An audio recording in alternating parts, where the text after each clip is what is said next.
Okay, आइए देखते हैं पार्ट 2 की एक्सरसाइज 10। यहां पर हम स्क्वायर निकालना सीखेंगे किसी चीज का भी। स्क्वायर देखते हैं। अब हम पहला वर्ड ले लेते हैं 32। ठीक है, पहला हमारा जो डिजिट है वो है 32। 32 का स्क्वायर कैसे निकालेंगे? आपको ऑलमोस्ट 2-1 फॉर्मूले और भी बताए गए हैं। फॉर्मूले वही हैं लेकिन उनको बनाने का तरीका थोड़ा डिफरेंट है। आइए देखते हैं।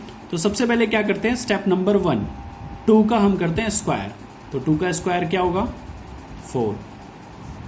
इसी तरह से लिखने की कोशिश करते हैं। तो यहाँ लिखेंगे 0, यहाँ लिख देंगे 4। ठीक है, फिर स्टेप 2।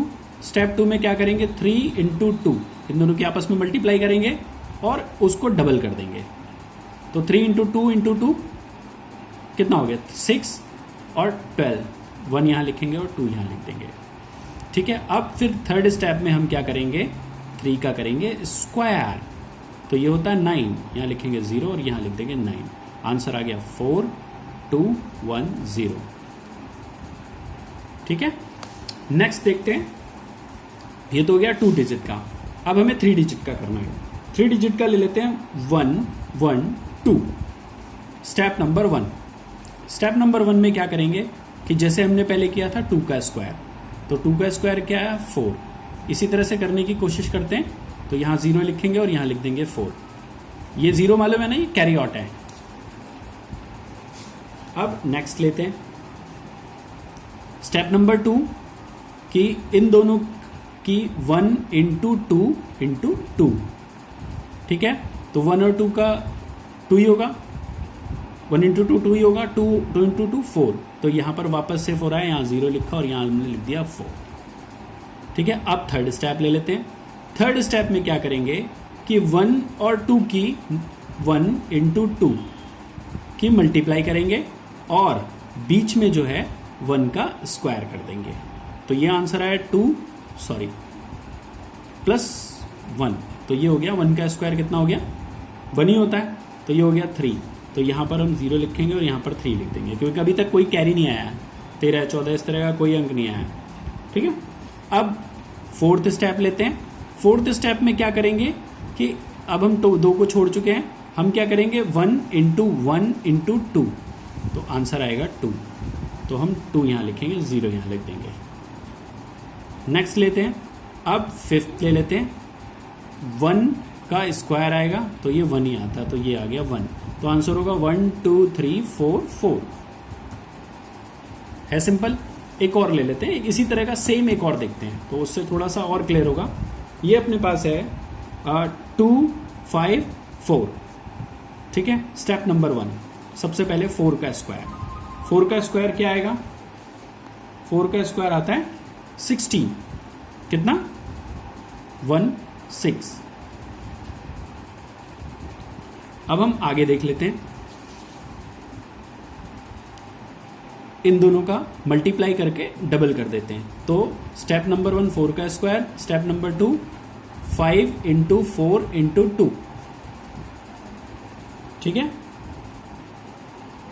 ये हो गया 40। तो हम 4 यहां लिखेंगे और 0 यहां लिख देंगे।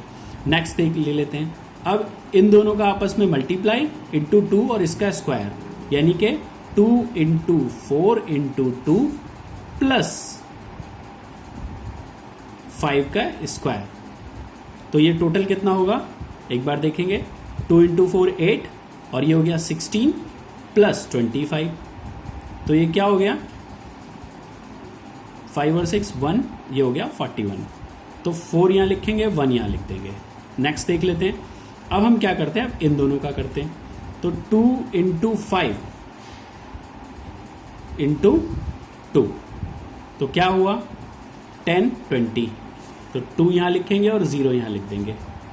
एक और स्टेप बचा है अब हमारे पास 2 का स्क्वायर। तो 2 का स्क्वायर क्या होगा? 4। तो यहाँ 0 लिखेंगे, यहाँ 4 लिख देंगे। हमारा जो टोटल आंसर आएगा 6, 1, 5, 4, 6। ये हमारा आंसर आ गया। तो इस तरह से हम 3 डिजिट तक का भी निकाल सकते हैं। अभी हम देखते हैं कि 4 डिजिट का कैसे निकाला जाए। ठीक है,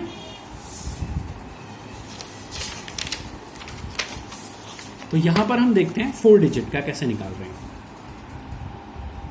4 डिजिट में ले लेते हैं 3, 1, 4, 5। इसका स्क्वायर निकालना है। तो स्क्वायर निकालने के लिए सबसे पहले क्या करेंगे, स्टेप नंबर 1, किसका, 5 का स्क्वायर, ये हो गया 25। ठीक है, तो 25 की जगह हम ये लिखेंगे 2 और यहाँ लिख देंगे 5, आसान। ठीक है, अगर आप करना चाहें तो 2 को यहाँ ऊपर कैरी भी लिख सकते हैं, कोई दिक्कत नहीं है, आप इस तरह से भी लिख सकते हैं, 2 को कैरी 5 यहाँ। ठीक है, दोनों तरीके से हम लिखते चलते हैं। फिर हम क्या करेंगे, इन दोनों की मल्टीप्लाई करेंगे और उसका डबल कर देंगे। स्टेप नंबर 2, 4 × 5 × 2 कितना हो गया 20, ये हो गया 40। तो हम क्या करेंगे, 4 यहाँ लिखेंगे, 0 यहाँ लिखेंगे, तो हम यहाँ क्या लिखेंगे, 2 यहाँ लिखेंगे, 40 होता है ना, तो 42 हो गया, तो 2 यहाँ लिखेंगे और 4 यहाँ लिख देंगे, कैरी चला गया आगे, साथ साथ चलता रहेगा ना। अब देखते हैं स्टेप नंबर 3। स्टेप नंबर 3 में इसकी मल्टीप्लाई और इसका स्क्वायर, यानी 1 × 5 की मल्टीप्लाई × 2 प्लस 4 का स्क्वायर। तो क्या हुआ, 1 × 5 5, 2 10 प्लस 4 का स्क्वायर हो गया 16। तो ये हो गया कितना 26। तो हम यहाँ 2 लिखेंगे, यहाँ लिखेंगे 6 यहाँ लिख देंगे। अब यहाँ क्या है 26 प्लस 4 कितना हो गया 30। तो यहाँ हम 0 लिख देंगे और यहाँ हम 3 लिख देंगे, साथ साथ करते हुए चलते ना। गुड। अब स्टेप नंबर 4 ले लेते हैं। स्टेप नंबर 4 में इसकी मल्टीप्लाई आपस में और इन दोनों की मल्टीप्लाई × 2। तो 3 × 5 × 2 प्लस 1 × 4 × 2। ठीक है, तो यहां पर क्या आएगा, ये हो गया 30 और ये हो गया 8, तो आंसर आया 38।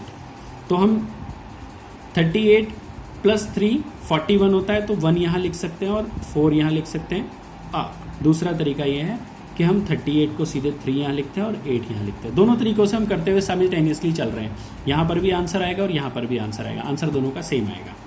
ठीक है, अब हमारे पास ये हो गया स्टेप नंबर 5। स्टेप नंबर 5 में हम क्या करेंगे कि 3 और 4 की मल्टीप्लाई करेंगे और 1 का स्क्वायर करेंगे। तो 3 × 4 × 2 प्लस 1 का स्क्वायर। ठीक है जी, 24 प्लस 1 25।